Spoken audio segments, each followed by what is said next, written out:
The week begins here at the Treasury Department with more questions about the debt limit. It's been a few weeks now since the Secretary of the Treasury wrote to Congress saying that a default in our country would be possible in early June, potentially June 1st, unless Congress acts. A more definitive default deadline date is expected to be announced soon. Meanwhile, negotiations continue, and it can be a bit confusing. Democrats' position for months has been they want a clean debt ceiling now. Conservatives believe the debt limit should be raised in exchange for some spending cuts. So what cuts do conservatives want? To be clear, negotiations right now are happening behind closed doors.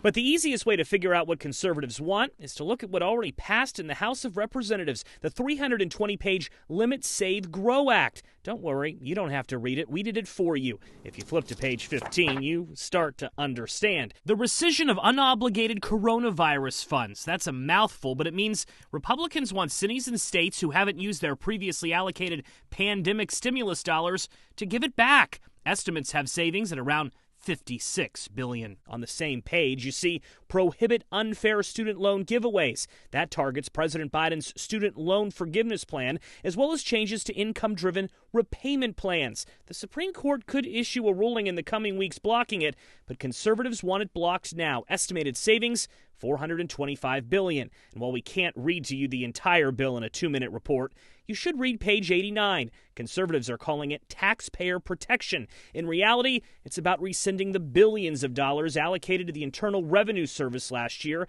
to increase the number of auditors. Estimated savings, $71 billion. However, the nonpartisan Congressional Budget Office says a defunded IRS would result in less tax revenue over time, wiping out any savings. And finally, on page 95, something known as a community engagement requirement. It would mean more able-bodied adults under 56 years of age would have to work or volunteer each month to stay on Medicaid. New restrictions would also be placed on how long someone could receive SNAP benefits. That's money for low-income people to buy food. Estimated savings, $120 billion. To be clear, these proposals from conservatives are being met with resistance inside the White House. Bharat Ramamurthy is on President Biden's National Economic Council. We have two very different visions, us and the Republicans, on this point. But still, conservatives say the White House must be willing to cut something. Should people start panicking about a potential default?